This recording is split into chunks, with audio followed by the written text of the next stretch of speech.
ये चलिए, अब उसके बाद मैंने कहा कि यार 3 अंकों को 3 अंकों के साथ कैसे गुना किया जाए, 3 अंकों को 2 अंकों के साथ कैसे गुना किया जाए, 3 अंकों को 1 अंकों के साथ कैसे गुना किया जाए। तो 3 अंकों का 1 अंकों के साथ में तो आप खुद ही कर लोगे, 3 अंकों का 2 अंकों के साथ में, 3 अंकों का 3 अंकों के साथ में, वो हम आपको बता देंगे। ठीक है, जो संभावना बनती है यही बनती है ना। अब देखो क्या होता है, आप तो यहाँ पर एक ये हो जाए कि हम 23 को मेरे भाई 2 से गुना कर रहे हैं, यानी 2 डिजिट को 1 डिजिट से, या फिर ऐसा हो जाए कि 2 डिजिट को मेरे भाई यहाँ पर ऐसा हो जाए 2 डिजिट से गुना कर रहे हैं, या फिर ऐसा हो जाए कि मेरे भाई यहाँ पर 3 डिजिट है उसको मानो 1 डिजिट से गुना कर रहे हो, या ऐसा हो जाए यहाँ पर कि 3 डिजिट है मेरे भाई उसको यहाँ पर 2 डिजिट से गुना कर रहे हो, या फिर ऐसा हो जाए कि जैसे मानो यहाँ पर 3 डिजिट है और इसको यहाँ पर जो है वो यहाँ 3 डिजिट से गुना कर रहे हो। अब ये वाला क्या है, बताने वाला है, ये आसान है कर सकते हो, ये बताने वाला है आसान है कर सकते हो। यानी मुझे आपको क्या सिखाना है, तो मुझे आपको 2 अंकों का 2 अंकों के साथ में सिखाना है, 3 अंकों का 2 अंकों के साथ में सिखाना है, 3 अंकों का 3 अंकों के साथ में सिखाना है। यदि आप लोग सीखते रहें तो हम आगे चल के आपको और बताएंगे। 3 अंकों के जगह पे यहाँ पर जो है वो 4 अंकों का भी मेरे भाई बताएंगे कि 4 अंकों का जो है यहाँ पर गुना आप इस संख्या को इस संख्या के साथ कैसे गुना करोगे। तो अभी मैंने आपको ये वाला तरीका बता दिया, अब हम इस पर सीखते हैं, फिर इस पर सीखेंगे, फिर इस पर सीखेंगे। यानी बेसिकली अगर हम बात करें तो हम 3 × 3 पर चलते हैं और किसी भी 3 अंकों को 3 अंकों के साथ में हम कैसे गुना करें हम ये समझते हैं। ठीक है, तो अगर हम बात करते हैं यहाँ पर तो समझिए 3 डिजिट को 3 डिजिट से कैसे मल्टीप्लाई करना चाहिए। बेसिकली इसके 4 स्टेप होते हैं और वो चारों स्टेप आपके बोर्ड पे सामने यहाँ लिखे हुए हैं। स्टेप नंबर 1 क्या होता है, आखिरी वाले को आखिरी वाले से गुना करना, ये स्टेप होता है जो कि मैंने यहाँ लिखा हुआ है 3 × 4 मेरे भाई। उसके बाद स्टेप नंबर 2 क्या होता है, स्टेप नंबर 2 यहाँ पर ये होता है, समझिए मेरी बात को लेकर, वहाँ राइट में लिखा हुआ है कि यहाँ इनके बीच में बैंडेज लगाना है, तो वो हमने यहाँ बैंडेज लगाया है 2 को 4 के साथ और 3 को 8 के साथ में। ये हमारा स्टेप नंबर 1 होता है 2 होता है। पहले एक व्यक्ति ने एक के ऊपर हमला किया, फिर उसके बाद यहाँ पर 2 लोगों के बीच में हमला हुआ। अब स्टेप नंबर 3 में क्या होगा, देखो स्टेप नंबर 1 का मतलब 1 पर हमला, 2 का मतलब 2 पर हमला, 3 का मतलब क्या हो जाएगा 3 पर हमला। और 3 पर हमला कैसे होगा, तो 3 पर हमला इस प्रकार होगा, पहला वाला आखिरी वाले के साथ, ये वाला इसके साथ और बीच वाला बीच वाले के साथ। तो ये हमारा क्या हो जाएगा, तो स्टेप नंबर 3 हो जाएगा। ठीक है, ये इसके साथ में, ये इसके साथ में और बीच वाला मेरे भाई बीच वाले के साथ में, इसे हम बोलेंगे तीसरा स्टेप यहाँ पर, इसे हम बोलेंगे तीसरा स्टेप यहाँ पे। अब बात करते हैं स्टेप नंबर 4 के बारे में। तो स्टेप नंबर 4 हमारा इन दोनों का इसके साथ में होगा।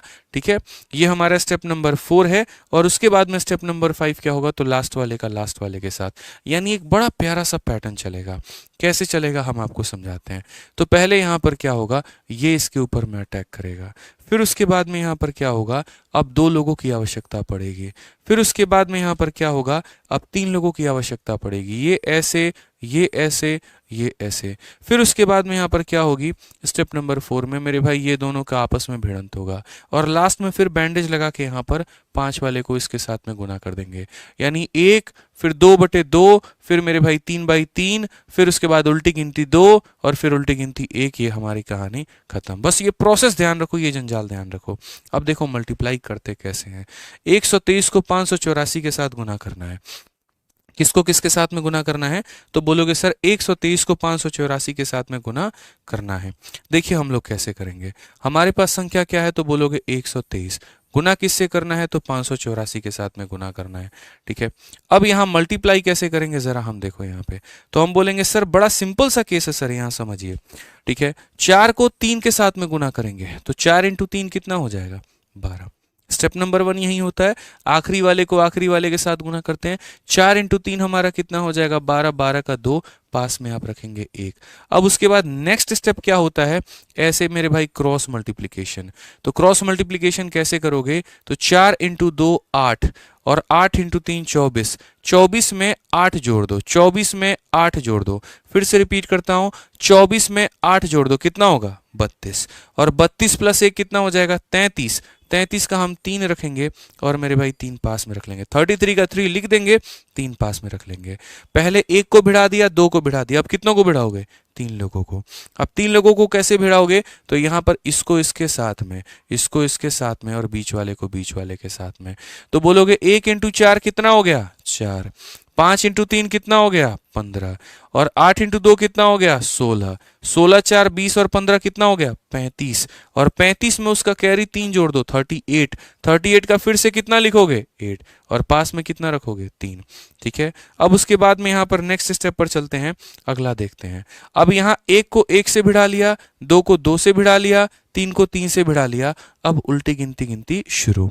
अब 3 के बाद वापस क्या आएगा 2 आएगा, यानी 2 अंकों को 2 अंकों के साथ, तो 1 इंटू 8 और 2 इंटू 5, तो ये 10 हो गया और ये 8 हो गया। 10 और 8 कितने होते हैं 18।